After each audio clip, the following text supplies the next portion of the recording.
কি সুন্দর শার্ট পছন্দ করছিস আমার লেগে। হ্যাঁ ওইটা আমার, এই যে এটা তোমার। তুই পরবি কিছুদিন, আমি পরবো কিছু। আমার খুব মানাবে। এটা আমি নিলাম। শাড়িটা আমার। নতুন বউ পাইয়া খুব আহ্লাদ করে তুমি শাড়ি কিনা দিছো। আর তোর পছন্দ যে এত সুন্দর এইটা তো আমার জানা ছিল। এটা আমি নিলাম, তোমার আরেকটা কিনা দিবে। এই তুই ওর আরেকটা কিনা দিস। তুমি এখনো মন খারাপ করে কি করবো কও?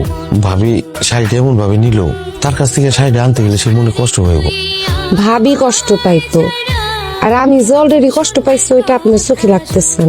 আপনি এত শখ করে আমার লেগে শাড়িটা কিনলেন, আমি মুখ ফুটটা কইলাম ও আমার যে কষ্ট হইতেছে এটা আপনি দেখতেছেন না, খালি ভাবিটাই দেখতেছেন।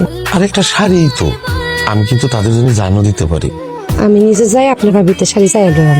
ও আমি তোমার দুইটা পাই ভাবি, তুমি এমন কাজ করো না। তুমি ভাবির থেকে শাড়ি টানলি ভাই ভাবি কষ্ট পাইব। আমি এইরকম এলোমেলো সংসার চাই না, আমি একটা আমার নিজের সংসার চাই। কোন খবর না দিয়ে চলে আসলি যে? আমরা কি আজকের বাড়িতে আইছি যে খোঁজ খবর দিয়ে আইতে হইব? ওই ছেলেটাকে ঠিক চিনলাম না তো। এইটা আমার ভাই নাসির। ও আমার একমাত্র শালা। দেখবা কেমনে বিয়ের সময় তো সে কুয়েত ছিল, প্রচুর কামাইছে। নাসির আমার সালাম কর। লাগবে না বাবা, লাগবে না। 2 কেজি মাংস রান্না করছে, 100 ভাত। আচ্ছা ভাবি তোমার কি আক্কেল নাই? এই তুই কি করছিলি? শত্রুতা করে লবণের ভাবে সিনিয়র চিনির ভাবে লবণ রাখছিল। ওকে মা আমরা খাইছিলাম নাকি? তুমি ব্যাগটা নিয়ে কই যাইতেছো? ভাবি কি হয়েছে? আপনাদের মতো একটা এলোমেলো পরিবারে যে আমার বিয়ে হয়েছে, এটা তো আমার আর আমার পরিবারের জন্য খারাপ সংবাদই আম্মা। স্বামী তুমি এসব কি কইতেছো? আমার উপর যদি রাগ থাকে আমার পার্সোনালি বলো। ও বাবা, আপনার এই বাড়ির মধ্যে আবার পার্সোনাল কিছু আছে? পার্সোনাল মানে তারা বুঝে তো আমি একটা নতুন বউ, বিয়ার পরে 100টা কথা কইছি, এখন পর্যন্ত একটা কথা আপনি কানে নিচ্ছে।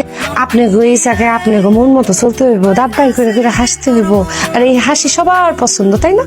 আপনি যদি আমার সাথে সত্যি সত্যি সংসারটা করতে চান, তাহলে আমার জন্য আলাদা একটা বাড়ি বানান। এই ধরনের মানুষ থাকবে না যারা আসলে কালচার বুঝে না, যারা আসলে এখন ওই আদিম সমাজে পড়ে আছে। শারমিন, আমার মা কোনো পেপারে সাইন করব না, আর এই ভিটা বাড়িও বিক্রি হইব। তুই এখানে? কেন ভাইজান? ও আমার তো বিয়ে হয়ে গেছে। বিয়ে হয়ে গেলে বুঝি বাপের বাড়িতে মাইয়া মানুষের আনিসে?